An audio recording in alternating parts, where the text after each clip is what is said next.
Rasmus Hojlund has gone ahead to sign his United contract, and that doesn't mean that he's going to be unveiled today.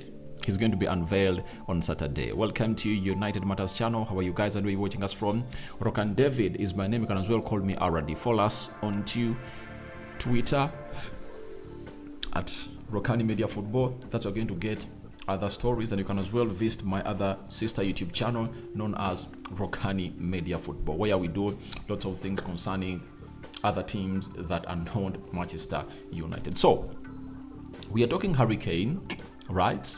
Why United pulled out of the deal? Because when you look at the amount of money that Bayern is going to pay Spurs, it's like 80 million pounds less than the amount of money that United agreed with Atalanta on Rasmus Hojlund, meaning that the deal was in the region of amount of money that United could afford to buy Harry Kane. But why did they forego Harry Kane and obviously prioritize Rasmus Hojlund? That's what you're going to talk about today. And lastly, Marcus Rashford, again on the overlap, has gone ahead and obviously hailed Ten Hag for the change of culture at Manchester United. Let's see close to 400 likes much on this video, and don't forget to subscribe because we want to hit 15,000 subscribers before the end of this month. Now, Andy Martin, he's one of the journalists, YouTubers that obviously stand in for United, has gone ahead and told us that Rasmus Hojlund to Man United was supposed to be announced on Wednesday. There are still some small issues to be ironed out regarding his contract and visa. Now, this was put out some 6-7 hours ago, and we were worried and said, oh, when is this deal going to be done and dusted, and when is the contract going to be signed? But later, like 2 hours back, Fabrizio Romano has gone ahead to put out the following: that Rasmus Hojlund has just signed a 5-year contract with option for further year as new United player. Dan sealed more on Hojlund after contract signed a few minutes ago. Man United plan to unveil the Danish striker as new striker at OT on Saturday before friendly game versus Rennes. So United is obviously putting in the effort, and the deal of Rasmus Hojlund is now done and dusted. It's just pending unveiling. That is it. That's the only thing pending for the deal of Rasmus Hojlund. It comes in at Man United in a very trying period of time where the journalists have gone ahead to obviously cocoon to slate the price at which he was signed. You know, they call him unproven, and they are just trying to paint a very bad picture on the young lad and creating a pressure for the lad. I know why they're really pissed, because they know at 72 million pounds, they were just like, United was like 8 million pounds away from signing Harry Kane. And most of these are really English journalists. And the problem I have with English journalists is they don't watch other leagues. It's like they only happen to see teams in other leagues when they're playing the Champions League or the UEFA Europa League. So they don't really get enough time to watch these players. But if at all you've seen Rasmus Hojlund play for Atalanta, he's a prospect. That is it. He's a prospect. And I must tell you that very many players have been signed and criticized when the level of Rasmus Hojlund. Look at Rodri of Man City. They brought him for like 60 million pounds. At that juncture, most of them said a lot. But who is one of the best CDMs in the world right now is Rodri. And I don't see how they criticize their fellow English players. Like Jack Grealish. He came in for 100 million pounds from Aston Villa to join Man City. Had a very bad season. Even last season, they said that he had a very good season. But for my case, he's almost in the same stats with Sancho and Anthony. Yet they are criticizing Anthony. So I know why they are doing that. But all I know is that Rasmus Hojlund has been bought by Erik Ten Hag to see to it that he improves him as his Euro Diamond into a player that is going to turn into the best footballer as far as centre forwards are concerned in Europe. And he's going to surprise many. He's going to surprise many because his hold-up play is legit. He plays well with his back to goal, and he's a top-notch prospect as striker. And most of the people will obviously slate him for that, but it's only the naive that will deny him a chance, because I've seen him play for the Danish national team and for Atalanta, and none of those teams are going to play for that creates chances like Manchester United. And trust me, he's a clinical striker, and if at all he plays his first game for Man United, as we play Wolverhampton now that is really competitive, they're going to get to know what this boy is bringing to Manchester United, because he's really good. You know, he's a typical number 9. And those comparing him to Haaland, I've always come out and really told them that you don't know the game of football, because these are totally different players. This guy has a very good football intelligence than Haaland, and he has found himself in a situation of really scoring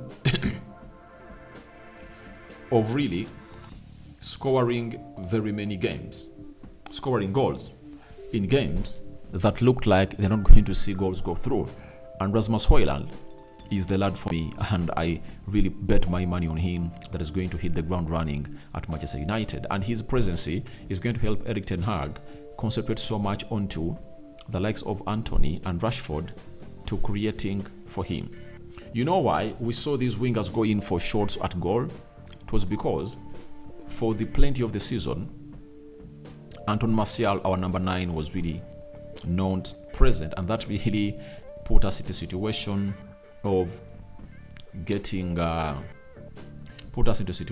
obviously getting them into shooting drills and being selfish. But I think if we were having an out-and-out number 9 that is waiting for chances to come in through, we are really going to see Rashford playing a little bit more of unselfishness, and Antony and Bruno like they did last season. So I expect him to create chances for Rashford, and I won't be surprised if at all he will average 10 assists a season. I've seen very many people slating him, but I think this guy is a next big striker into the league. And I cannot compare him with Haaland because he's more talented than Haaland. Now, after that, the reason as why they've been slating Rasmus Hojlund, some of the journalists, is because United never went in for Harry Kane, as most of the journalists were pushing for United to sign Harry Kane. And Andy Mutin has told us why the board of United pulled out of the Harry Kane deal. He has told us that people within the club think Harry Kane's game has changed, and not for the better. They blame him for dropping too low, and the statistical argument was not enough in their eyes. And this is 100% right. You know, when you look at the runs that Harry Kane makes, he runs too deep. I really understand it. But yet, none of the strikers that Erik ten Hag has been using at the club of Manchester United that have been going too deep. Ten Hag needs a striker like Anton Martial that will obviously be into the final third. When he drops deep, he only drops deep like when we are being attacked, you get? But if at all having the ball, he wants that striker to obviously be playing into the final third of the opponent and the hold-up play. You cannot tell me that Harry Kane is really good at the hold-up play. He's not. Ten Hag wants a striker who will obviously get that ball, hold it, and wait for other players to come in through and play them in. That's not Harry Kane for you. Harry Kane won't do the hold-up play, but he will go deep, move with that ball through distances, score goals, and obviously put in assists. That is something that Ten Hag doesn't want. Ten Hag wants a modern centre forward. That's why you see that teams like Bayern Munich are going in for Harry Kane, because it's very easy to restrict him and tell him be there, because they're going to create very many chances for him. But United were into that phase. We are into that process of creating chances, and you can't trust your season by signing Harry Kane. I think Harry Kane should be a striker that we should sign in Manchester United when we've gone ahead to obviously go into the tiki-taka system of Erik ten Hag, and the chemistry is flowing. Like a game we can create like 10 chances that are really clear, and you can at least give him like 5 chances, and then he won't really drop deep. He'll obviously stay in the final third of the pitch and wait for that ball to come in through and obviously play the back of the net. So I would like to thank the board of Man United for obviously listening to us. And this is something I also don't like about Victor Osimhen. That is it. However much people, Ten Hag also likes him, but for me, that is something lacking in him. His hold-up play is really lacking, and Rasmus Hojlund, if at all hits the ground running, you guys are going to enjoy his hold-up play because that's part of him. It's part of his DNA. There is an Ozil factor in him, swift left foot, and when did we last have a left-footed forward? I think that was Robin van Persie, you know? So, let's wait and see how that pans out. Yeah, someone has reminded me about Lukaku. Lukaku's foot was not swift. It was not sleek and smooth. It was really, really hard. Though, we bought him expensively, and you typically knew that those are players that Jose Mourinho really wanted at the club of Manchester United. So, after that, we sum it up with the overlap episode of Rashford. And this time I was talking about Erik ten Hag. He said, we have a winning manager and he wants us to be as good as we can, individually and collectively. He wants us to win trophies. There is nothing better than winning at Manchester United. We are closer than you think, but we still have to move on. I like the vibe of Marcus Rashford. I don't really agree with people that United is not going to be in any title contention. Those you see saying that are just being on the fence, such that they jump onto the wagon that we are obviously going to find ourselves in the ilk of really going into the triumph mode.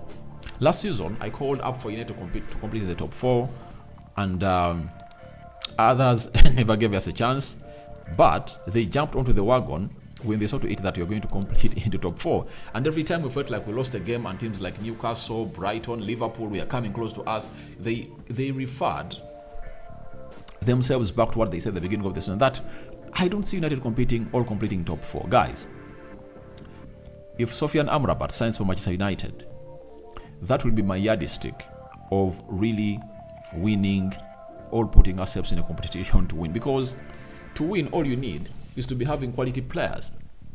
Trust me, Sofian Amrabat is a quality player that you obviously think about and is the missing piece in the jigsaw of Manchester United. If we get him in, that means our midfield we're going to have to improve better and better, because they can obviously play well in the same position with Casemiro. And trust me, at Manchester United, no player can play better as a number 8 or box-to-box midfielder better than Casemiro, meaning that if we can use Sofian Amrabat as a sitting CDM, Casemiro can go ahead and obviously play as a number 8. So, and they can exchange roles and act better, especially when Ten Hag has brought them in. So, to me, I see us being that ilk of winning. That's why I'm really happy for Rashford that he believes we are close.